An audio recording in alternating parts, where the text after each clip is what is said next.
The night pressed close around 284 Green Street, Enfield, in the summer of 1977, when something unseen began to stir behind the quiet walls of a modest brick house.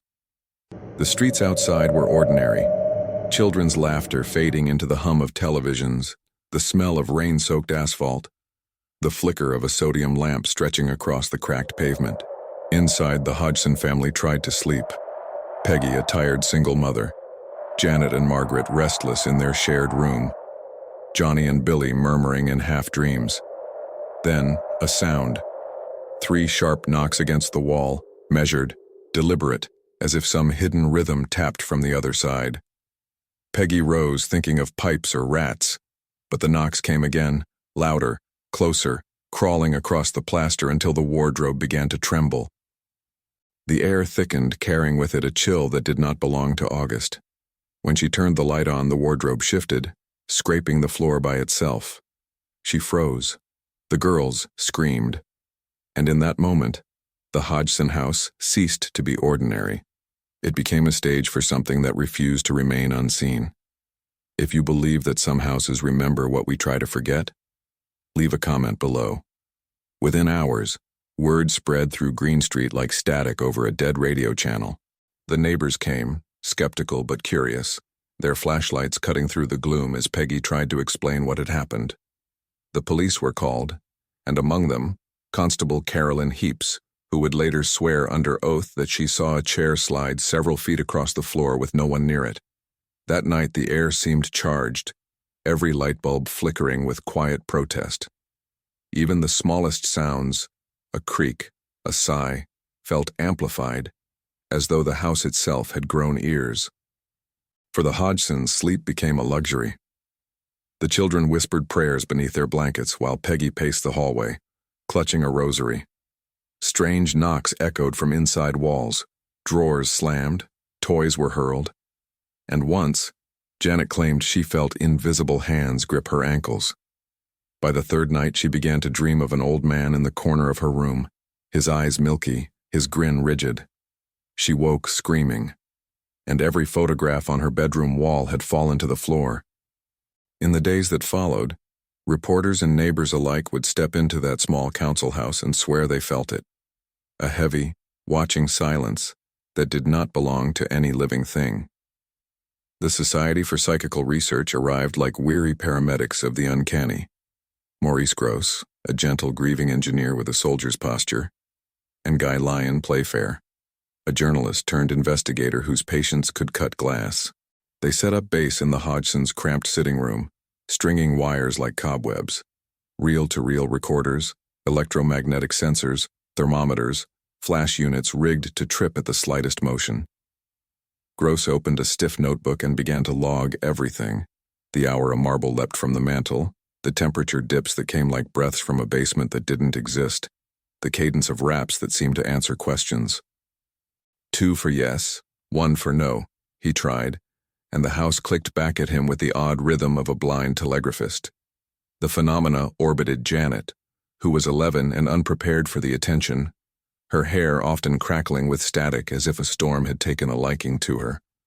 Margaret watched, protective and wary, as their younger brothers hovered at doorframes, half terrified, half thrilled. Neighbors squeezed onto the stairwell for a glimpse. A priest dropped by. Even a tabloid photographer camped out in a car across the street, waiting for a decisive frame. At dusk, the wallpaper's floral pattern seemed to blanch. At midnight, a Lego brick launched from the dark and hit Grosse above the eye, drawing a pinprick of blood. No one was standing near the spot it had been resting. They tested windows, measured drafts, checked under beds. They sent the children to stay with relatives and found the raps followed them anyway. Night after night, the notes in Grosse's book grew stranger. Loud crash kitchen, Janet asleep. Chair moved 4F'd cold spot, Fortigacy drop. Voice, no source. On one bleak morning, a heavy curtain rippled inward, though the window was shut and the room felt breathless still. The voice began as a rasp in Janet's throat, a rough clearing like gravel poured over metal, but it thickened across successive nights into a guttural croak that answered to the name Bill. The girls sat on their beds while tape recorders rolled, And Grosse, pitching his questions calmly, asked who was there, what it wanted, why it knocked. The reply came through Janet's small frame with the dryness of buried leaves. Just me. Sometimes the voice insisted it was Bill Wilkins, a man who said he had died downstairs in the very house years earlier, slumping in a chair. The claim would later be cross-referenced with a death record and a son who recalled his father's end. Yet even with that eerie overlap, skeptics argued that a clever girl could glean neighborhood stories and throw them back in midnight performances. Playfair tried control tests. He asked Janet to speak while water filled her mouth. He placed tape across her lips. He turned her back to the observers and rearranged the room, listening for ventriloquism's telltale tremors. The voice persisted, old and phlegmy, sometimes muttering obscenities, sometimes lapsing into laughter so cold it sounded like a drainpipe catching wind. On 2 occasions a pillow flew while the investigators were inches away. On another, a curtain wrapped around Janet as if a hand were tightening fabric against her ribs. She complained of headaches and a buzzing in her ears, of being pulled from bed and waking on the floor. Photographs would later show her in midair, limbs crooked, as if tugged upward by invisible wire. Images that critics called jumping and believers called levitation. Amid the flashbulbs and notes, one truth hardened. Whatever was happening in Enfield had trapped a family in a story the world intended to read. Outside, rain stitched the windows as neighbors pretended not to listen. Autumn crept into Enfield with a damp chill, and the Hodgson house became a carnival of contradictions. By day, the children trudged to school as usual, their faces pale, their classmates whispering about ghosts and attention-seeking. By night, the home turned into a laboratory of fear. Journalists queued at the door, their breath visible in the unnaturally cold hallway. Maurice Grosse, now half living in the sitting room, would brew tea at dawn, eyes red, noting that the temperature dipped lower indoors than outside. Recordings filled reel after reel, metallic voices, sudden crashes, and once, a slow, dragging sound that lasted 6 full minutes without identifiable cause. Peggy, once pragmatic and steady, began to lose her footing in the blur between exhaustion and belief. When the girls were sent to neighbors for rest, the noises followed them. Toys that had been locked away were found on the stairs, spinning. Margaret began to cry in her sleep, muttering words that didn't belong to her. Janet, the reluctant nucleus of the phenomena, seemed both victim and vessel. At times she was limp, drained, nearly mute. At others she erupted with unnatural energy, her voice dropping to that of a hoarse old man. The press labeled the house England's Amityville. Visitors came to gawk, but most left pale, shaken, muttering that the air felt heavy, electric, and wrong. Even skeptics, upon leaving, found themselves glancing into mirrors longer than usual, waiting for something to appear behind them. The line between haunting and hysteria grew thin enough to tear. Skeptics soon descended with magnifying glasses and smirks.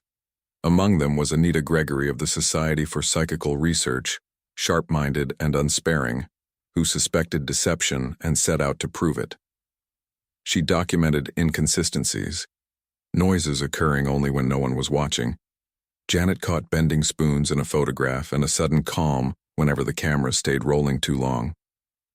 Ray Allen, a ventriloquist, suggested the Bill voice was nothing more than muscle control in Janet's larynx, a learned trick from hours of observation and mimicry. Grosse grew defensive, insisting that no child could maintain such a rasp without throat injury, and indeed Janet's voice box later showed signs of swelling. The newspapers turned the case into spectacle. Headlines screamed of possession, while columnists dissected family motives. Could a struggling single mother fabricate a haunting for attention or help? Or was that cynicism masking fear of what could not be catalogued? Gregory filmed secret control tests, placing marbles on plates, cameras at odd angles, waiting to catch the invisible hand. What she caught instead was ambiguity, movement that could be faked but didn't quite behave like trickery either. Playfair remained torn between the two worlds. The reporter in him demanded evidence. The man alone in that house at 3 a.m. could not explain the chills crawling up his spine. A toy fire engine once rolled toward him against the slope of the floor, its bell ringing faintly. No batteries inside. For every debunking photograph, another unexplained moment emerged, and in the heart of the noise, Janet began to look older, her eyes hollowed by something far beyond fatigue. By November, the Enfield house had become a paradox, at once overcrowded and utterly lonely. Paranormal enthusiasts loitered on the pavement outside, craning for a glimpse of the possessed girl, while inside, Peggy clung to her sanity as though to a fraying thread. The council threatened to reclaim the house, and the neighbors began avoiding eye contact. The knocks grew methodical, responding to questions as though rehearsed for an invisible audience.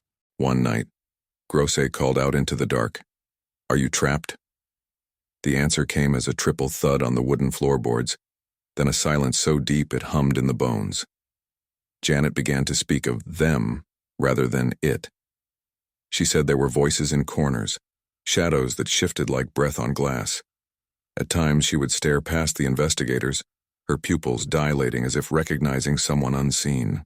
The investigators noted physiological anomalies, sudden temperature drops around Janet, or metallic odors lingering after the disturbances. Even Playfair, known for his grounded skepticism, confessed in his diary that the house seemed to think. During one particularly violent episode, a framed photograph of the children was hurled from the wall, the glass shattering in the precise shape of a jagged crescent. When examined later, the shards appeared oddly warm to the touch. Grosse whispered to Playfair that it felt like a message, though from whom he couldn't guess. Outside, a thin rain began to fall, pattering like fingers across the roof. It sounded almost like Morse code. The nightly vigils became rituals of endurance. Grosse would sit by the staircase with his tape recorder humming, his hands trembling slightly from fatigue, while Playfair scribbled notes in the flickering light of a desk lamp. Janet often woke gasping, claiming that an invisible force had pinned her to the bed. Sometimes her body would stiffen in unnatural postures, her head rolling back, voice croaking in a register no child could imitate. "I'm Bill," she rasped one night, "and I just want to rest." The air in the room thickened, the temperature plummeting by several degrees in seconds. Peggy stood in the doorway, sobbing quietly, torn between protecting her daughter and fleeing from her. The walls began to vibrate faintly, not shaking but thrumming as though a subterranean engine pulsed beneath the plaster.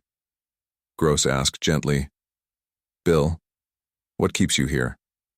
The voice hesitated, then muttered, "This is my house." On playback, the tape recorded faint static overlapping the voice, a second, even lower tone indistinguishable from a growl. The investigators, exhausted yet fascinated, played it over and over, unsure if the distortion came from machinery or something else entirely.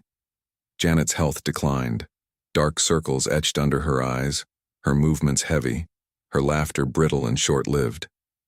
Teachers reported her drifting off in class, muttering to herself.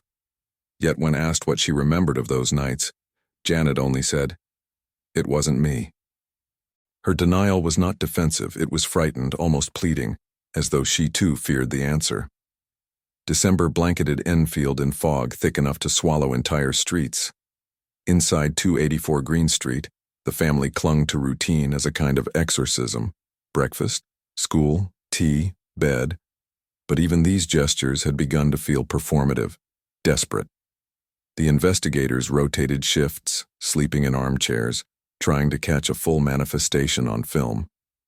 That month they captured one, a still photograph of Janet midair, her limbs flung wide as though tossed by invisible hands. The press published it as proof of levitation, though skeptics dismissed it as a jump caught in motion. But those present swore the girl had been thrown. The sound, they said, was wrong, a deep concussive thud rather than the soft patter of a landing. Objects began to move in synchronized chaos. Drawers slid open while doors slammed shut. An iron poker bent in half before Grosse's eyes. Marbles rolled uphill. The Christmas tree toppled twice without anyone near it. Even the family dog refused to enter the house, whining on the front step until Peggy carried it inside, trembling. As the holiday lights blinked uncertainly, Janet whispered that the old man was angry about decorations. Grosse noted the comment but didn't press. He was starting to dream in knocks and echoes himself. Every morning the family awoke to a rearranged house. Chairs shifted, clocks stopped, ornaments hanging upside down. It was as if the walls themselves rejected peace. And through it all, that rasping voice, Bill or whatever wore his name, muttered from the shadows, its tone half boredom, half possession. The British tabloids swarmed like vultures. Cameras flashed outside the Hodgson house, journalists shouting questions through the drizzle. "Janet, are you faking it? Mrs. Hodgson, do you believe in ghosts?" The family had no defense but exhaustion. Peggy refused most interviews, but Grosse and Playfair tried to control the narrative, releasing selected recordings to the press. One clip aired on national radio, Janet's gravelly Bill voice snarling about death and the afterlife. The public response was divided. Believers wrote letters of sympathy and prayers. Skeptics called the family liars, actors, or worse.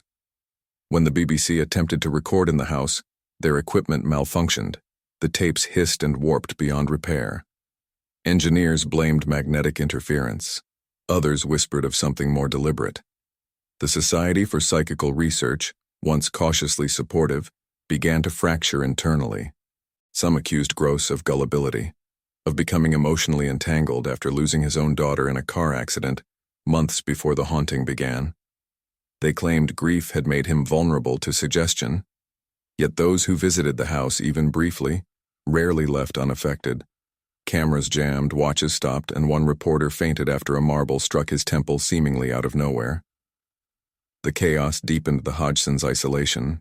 Janet withdrew further into herself, her voice hoarse, her laughter gone. At school, children mimicked her possession, hissing and growling, until she broke down in tears. The haunting, once a local curiosity, had become a national obsession, a mirror in which Britain projected both its fascination and its fear. For the Hodgsons, it was no longer just about belief. It was survival. The new year dawned gray and damp, but there was no renewal in Enfield. The house felt older than ever, its walls absorbing the misery of constant scrutiny. Peggy tried to keep things tidy, sweeping, cooking, humming softly, as if normalcy could coax the darkness back into silence. Yet the disturbances had developed new intelligence. When Grosse left the recorder running in an empty room, faint laughter echoed back through the tape hours later, as though something unseen mocked his persistence. Furniture began to move only when no one looked directly at it, defying the logic of observation itself. Janet grew increasingly erratic, sometimes falling into fits of violent shaking, sometimes weeping that she could see the man. During one episode she shouted, "He's behind you!" And the light bulb above Playfair burst, showering him with glass. The smell of sulfur filled the room. Playfair, shaking, admitted later that he had begun to dread the nightly vigils, not because of disbelief, but because he feared belief too much. Peggy's nerves frayed beyond repair. Her hands trembled constantly, and she began sleeping in the living room, where she claimed the air felt less watched. The neighbors, once sympathetic, now crossed the street when she approached. Their pity had curdled into unease. Even the mailman refused to linger. At night, the wind pressed against the windows like a hand trying to get in. The sound of distant traffic blurred into whispering tones, repeating Janet's name. In February, a local priest visited at Peggy's desperate request. He sprinkled holy water across each room, murmuring Latin prayers while the children huddled behind him. For a moment the house grew still, the air calm, as though listening, then a loud crash shattered the quiet. The crucifix above the front door fell, striking the floor hard enough to splinter wood. The priest stiffened, finishing the blessing quickly and leaving without promise to return. That night, Grosse's tape recorder captured a series of growls followed by a faint, almost human chuckle. Janet woke screaming, her bedsheets twisted around her as though she'd been dragged. When Playfair tried to comfort her, she asked, voice trembling, "Why does it keep laughing?" He had no answer. The investigators began experimenting with isolation tests, separating Janet from her siblings to see if the activity continued. It did. Knocks echoed through the empty rooms and a teacup shattered on a shelf no one had touched. Yet the longer they studied, the less they understood. Was this a haunting, or a psychological contagion infecting everyone who entered. Grosse wrote late into the night, his notes descending into shaky handwriting. Bill, angry, protective, wants attention, possible multiple entities. The term poltergeist, noisy ghost, suddenly felt too small. Whatever lingered here didn't just want to be heard. It wanted to be remembered. As winter deepened, the haunting shifted tone, less violent now but eerily purposeful. Instead of flying objects, there were whispers, sentences too quiet to fully catch yet clear enough to suggest thought. Playfair once reported hearing his own name murmured from behind the curtains when he was alone. Janet's voice, too, began to fracture into layers. Sometimes she would answer questions before they were asked, claiming she knew what the old man wanted. When pressed, she grew agitated, insisting that he was lonely and angry about the mess. The investigators tried hypnosis under professional supervision. Under trance, Janet spoke as Bill, describing details of his death that matched the records of William Wilkins, a man who had indeed died in that very house. Yet skeptics argued she might have overheard the story from neighbors or subconsciously pieced it together. The recordings, however, carried a strange undertone. Two voices overlapping faintly, one human, one mechanical, as if the static itself was trying to speak. Playfair noticed that the house grew restless whenever attention drifted from Janet, almost like a jealous performer craving applause. The haunting had learned timing. It waited for moments of calm, then struck with precision. A sudden crash during laughter, a light flickering out mid-sentence.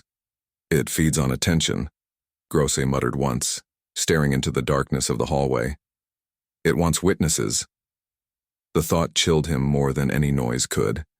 The tension reached its quietest yet most sinister phase in early spring. Reporters had grown tired. Cameras were fewer. For a few weeks, the family tasted something like peace. Peggy began cooking again, the children laughing softly at dinner. But one night in March, the laughter stopped. Janet was found sleepwalking down the staircase, her eyes open, but blank. She spoke without emotion. "He says it's his turn to live." Then she collapsed. The following days blurred into a fog of dread. Strange puddles appeared on the kitchen floor, though the pipes showed no leaks. Voices came through the radio when it was unplugged. Margaret started hearing her sister whisper in empty rooms when Janet was at school. Grosse, though exhausted, refused to abandon the case, convinced they were nearing a breakthrough, or an ending. Playfair disagreed, urging him to stop to protect the family's sanity. But Grosse persisted, driven by a grief that seemed to echo the house's own. He began seeing shadows even outside of Enfield, in his own home, in shop windows. The boundary between the case and his mind had thinned to transparency. "It follows thought," he wrote. "Belief gives it shape." That line would later puzzle scholars. Was he describing Janet the entity or himself? The answer was likely all three. The haunting was no longer bound to walls. It had moved into memory. By late spring, the investigators' exhaustion was palpable. The endless nights had carved hollows beneath their eyes, their notebooks filled with smudged ink and coffee stains. The Hodgsons barely spoke to each other anymore except in whispers. The house had grown silent, not peaceful, but watchful. The knocks were rarer now, replaced by a low vibration that seemed to pulse from the foundations upward, a heartbeat of brick and timber. One night, while the others slept, Peggy awoke to faint music, an old tune from a radio that hadn't worked in years. She followed the sound into the living room where she saw the armchair gently rocking on its own. The air smelled faintly of pipe smoke. For the first time, she spoke aloud to whatever shared her home. "If you're still here," she said softly, "please go." The chair stopped. The silence that followed was so deep it pressed on her chest. In the morning, she told no one. The disturbances were diminishing, but the tension remained like an aftertaste. Janet, however, began suffering from vivid dreams, an old man seated in that same chair, smiling through rotted teeth. When she woke, her sheets were damp with cold sweat, and she swore she could smell the smoke too. The investigators recorded fewer events, but something intangible lingered. an awareness, a waiting. The calm felt less like release and more like the stillness before a final strike. Then came the night of the final storm. A gale lashed London with torrential rain, the wind howling down chimneys like a chorus of unseen throats. Inside 284 Green Street, the family huddled together, frightened by more than weather. The walls groaned, as if the house itself were straining to speak. Around 2 a.m., the electricity failed. The only light came from the intermittent flashes of lightning that illuminated the sitting room in harsh white bursts. Between those bursts, they heard it. Footsteps on the stairs, heavy, uneven, dragging. Janet clutched her mother's arm, whispering, "He's coming." Grosse grabbed his flashlight, though its beam flickered weakly. The door to the hallway creaked open, and for a moment, a shadow stood there, short, stooped, unmistakably human in shape. Then the light flared, and it was gone. The cupboard door slammed so violently it cracked the wood. Playfair shouted Janet's name, but she was already convulsing, her body arching as if some invisible current surged through her. The Bill voice erupted, louder than ever, bellowing through her teeth, "Leave them alone!" before dissolving into a guttural scream. When the storm finally eased and dawn began to gray the windows, Janet lay still, trembling, but alive. The investigators, shaken to silence, knew something had ended, but none could say what. The house, at last, was quiet. The morning after the storm, a strange stillness hung over 284 Green Street.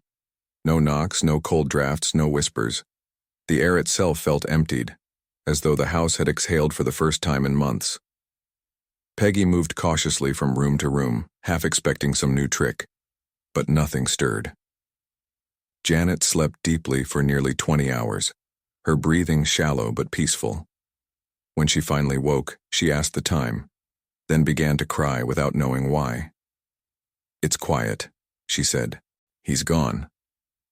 Grosse and Playfair documented the end of activity with reluctant relief. They had captured thousands of hours of audio, hundreds of photographs, and yet no definitive proof, only a mountain of ambiguity. But the emotional toll was visible. Grosse's hair had gone almost white. Playfair spoke less, his once steady skepticism eroded into quiet confusion. The Society for Psychical Research concluded that some incidents were likely genuine, others hoaxed, and the rest simply unexplainable. The family tried to move on. The children returned to school. Neighbors started speaking again, awkwardly at first. For a while, the Hodgsons even laughed. Yet every now and then, Peggy caught Janet staring into corners of the room, her smile fading, her eyes unfocused. "Just shadows," she'd whisper, but never entirely convinced. Over the following months, the story of Enfield spread across the United Kingdom like folklore reborn. Journalists revisited the Hodgsons, some with sympathy, others with derision.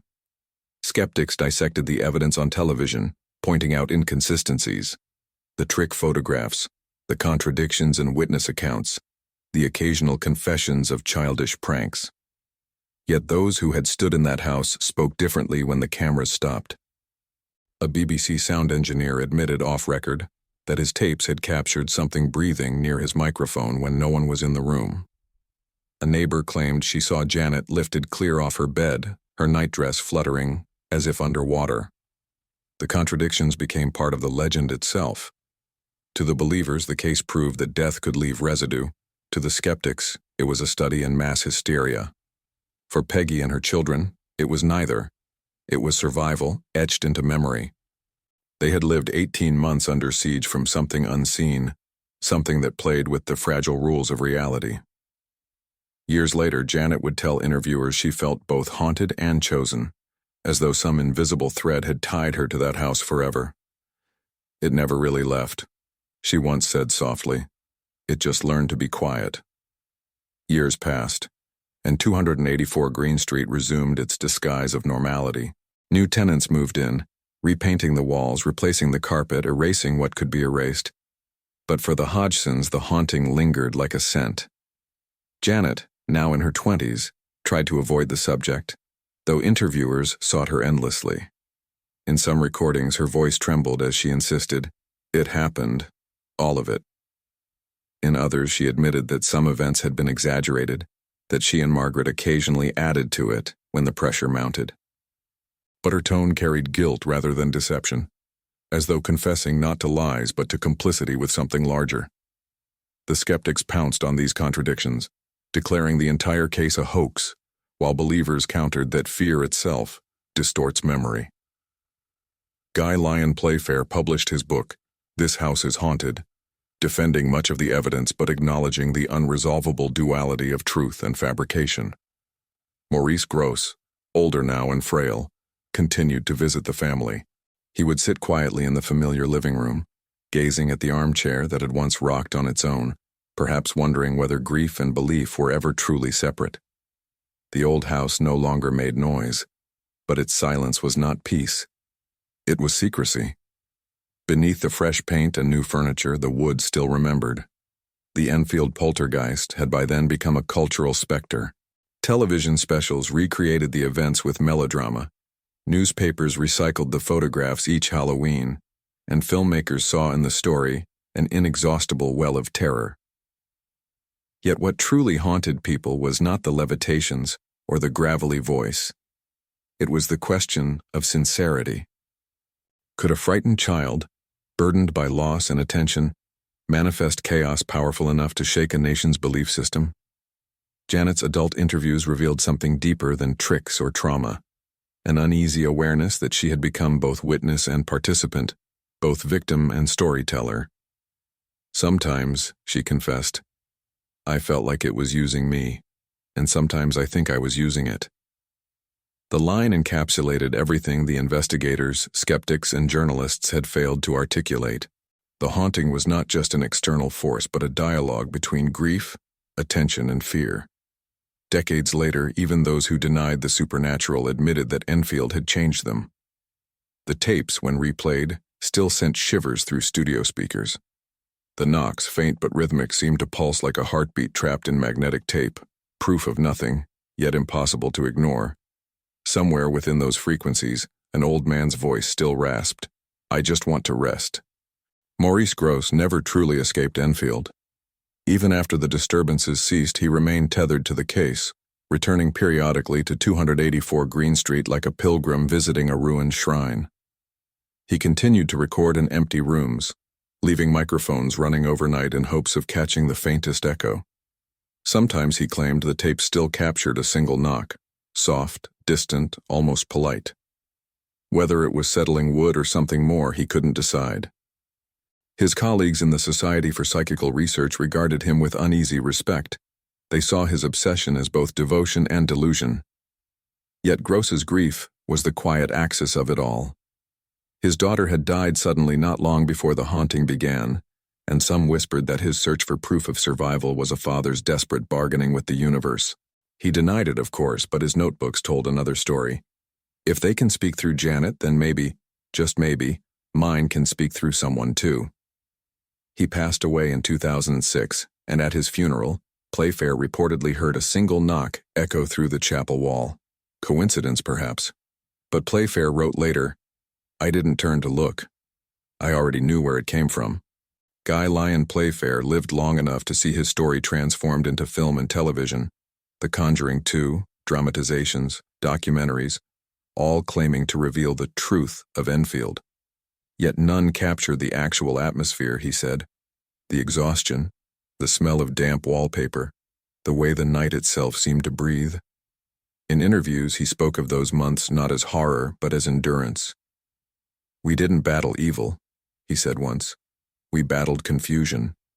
Until his death, he maintained that some phenomena were genuine, beyond trickery or physics, but he no longer cared to define them. "If you've stood in that house at 3 a.m, he told one interviewer, you know that belief isn't a choice, it's a reflex. After Playfair's death in 2018, the Enfield case became fully myth. What had once been a suburban haunting evolved into cultural scripture, reinterpreted with each retelling. Scholars studied it as mass psychology, priests cited it as spiritual warfare, filmmakers mined it for fear. And somewhere in that cacophony, The original voices, the knocks, the cries, the children's laughter, blurred into a legend. The truth, perhaps, had never belonged to the living. Decades later, journalists revisiting the case often sought Janet Hodgson, now a woman in her 50s. She agreed to occasional interviews, her tone measured, her gaze distant, as if she were speaking about someone else's childhood. In one televised segment, she walked through the empty house, her footsteps echoing softly. "It feels smaller," she said, "but the air still feels the same." When asked whether she still believed in the poltergeist, she hesitated. "I believe something happened," she finally answered. What it was, I can't name. Her sister Margaret, standing beside her, nodded silently. The crew filmed them in the old bedroom, the wallpaper new but the layout unchanged. For a brief moment, a light bulb flickered above them. Once, twice, then steadied. The cameraman muttered that the wiring was poor. Janet only smiled faintly. He never liked too much light. After the segment aired, thousands debated the meaning of her expression. To some, it was fatigue. To others, recognition. The mystery endured not because of proof, but because of absence. The gaps between explanation and experience. As Janet left the house for the final time, she turned back once, her reflection caught in the glass door. The camera didn't notice then, but in post-production, a faint shadow moved behind her, indistinct but human-shaped. Modern researchers approach Enfield with new tools: spectral analysis, acoustic modeling, psychological profiling. They dissect the case as a study in mass suggestion, exploring how fear can ripple through communities like contagion. Yet the data never settles the unease. Even the skeptics admit anomalies: magnetic fluctuations too abrupt to attribute to appliances, voice frequencies outside normal human range. Each new examination produces more uncertainty, not less. The house itself remains occupied, its current residents reporting nothing unusual, though one owner claimed the back room never gets warm, even in summer. Visitors occasionally leave flowers at the gate, offerings to a legend that refuses to rest. In archives across London, the original tapes sit sealed, their reels aging quietly. Some who've listened in private claim that new sounds appear on playback, soft knocks not present in earlier transfers, faint whispers beneath the static. Whether degradation or intrusion, no one agrees. What remains clear is that the Enfield haunting has become less a case and more a mirror, reflecting whatever one brings to it: belief, skepticism, grief, or dread. Each listener hears their own ghost. In the cultural imagination, the Enfield poltergeist evolved beyond its walls. It became a parable about truth's fragility, about how easily faith and doubt intertwine. Every few years, a new documentary resurrects the story, layering new interpretations over the same creaking floorboards. Paranormal investigators arrive armed with digital recorders and thermal cameras, expecting terror, but leave with confusion instead. The house yields no fresh evidence, only atmosphere, dense, watchful, charged with memory. Some claim to hear faint raps after midnight. Others insist the silence itself is unnatural. Skeptics point to cognitive bias and suggestibility. Believers point to history repeating itself. Neither side wins because the haunting has transcended proof. It thrives in uncertainty. In university lectures, psychologists cite Enfield as a study of social contagion, how grief and fear can become contagious stories that rewrite perception. But storytellers, filmmakers, and even priests interpret it differently, as the echo of something unhealed. If ghosts exist, one scholar wrote, they are not the dead who return. They are the moments that refuse to end. In that sense, Enfield still breathes, not through bangs or levitations, but through the endless retellings, each whisper adding oxygen to an old smoldering mystery that refuses to die. For Peggy Hodgson, peace came only through silence. She never moved away, insisting that the home was hers, no matter what had happened. In her later years, she avoided interviews, politely declining offers from researchers and filmmakers.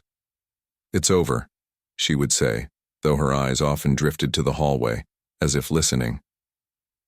She died in 2003, in the same chair where Bill Wilkins was said to have died decades before. Her son found her early that morning, peaceful, a faint smile on her lips. The coroner called it heart failure. Neighbors called it symmetry. After her death, the new tenants reported no disturbances. No knocks, no voices, only a faint smell of tobacco that lingered near the living room window. When asked later about it, Janet said quietly, "Maybe Bill got what he wanted. Maybe Mum did too." For the first time, she didn't sound afraid. The haunting had ended not with exorcism or revelation, but with inevitability. Some stories simply complete their circles. And though the living may move on, the walls remember. In the rhythm of rain against the roof, in the sigh of settling wood, there are still echoes of 1977, patient, waiting, unseen. Today, 284 Green Street stands quietly amid a row of near-identical houses, its bricks washed clean, its windows curtained, its secrets intact. Passers-by rarely notice it, though paranormal enthusiasts still stop for photos, whispering as if afraid to disturb the air. To them, it's not just a building, but a monument to ambiguity.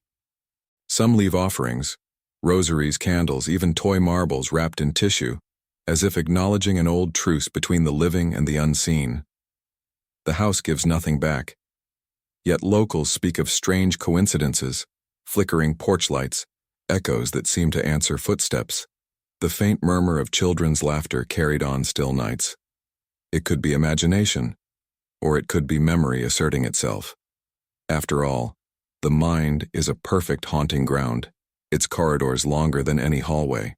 Scholars often note that poltergeist activity thrives where trauma lingers, that emotional tension can manifest in physical form. But Enfield resists such clean dissections. It remains suspended between science and story, too haunted to dismiss, too inconsistent to prove. Standing before the quiet house, one realizes the most unsettling truth of all. It doesn't matter whether ghosts exist.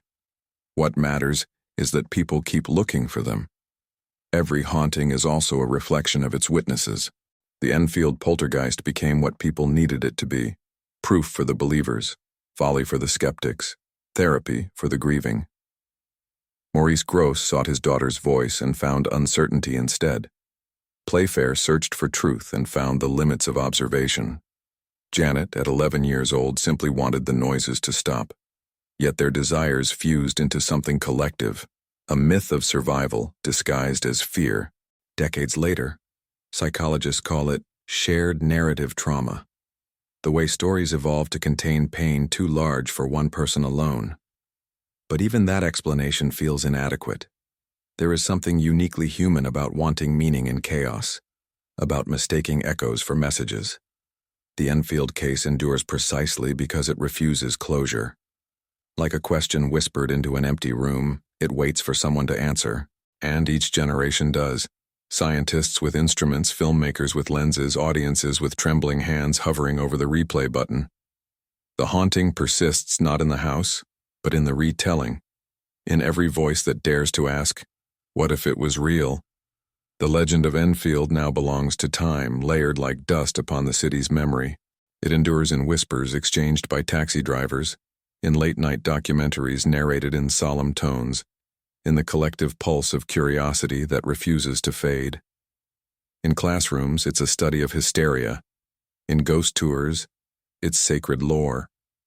But in truth, the case is less about ghosts than about the human appetite for the unseen.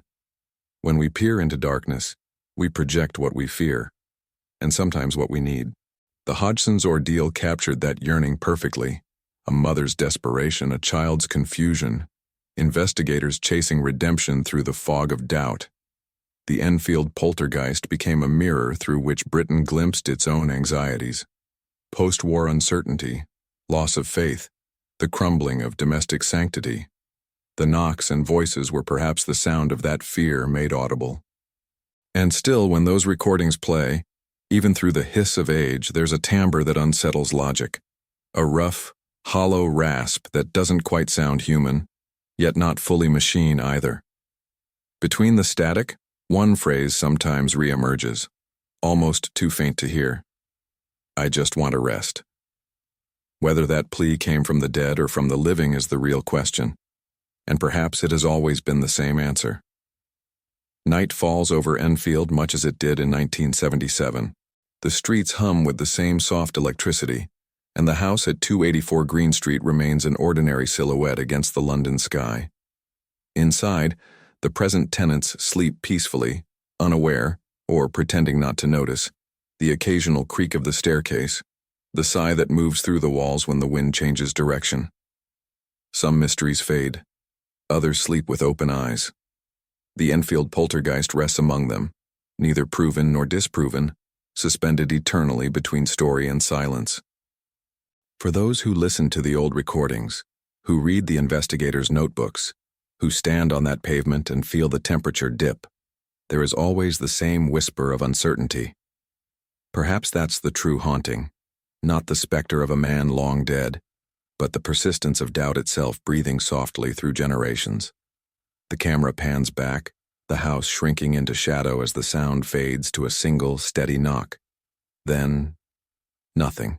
If you still believe that some stories never end, share this video, leave a comment, and tell us what you think lingers in the dark.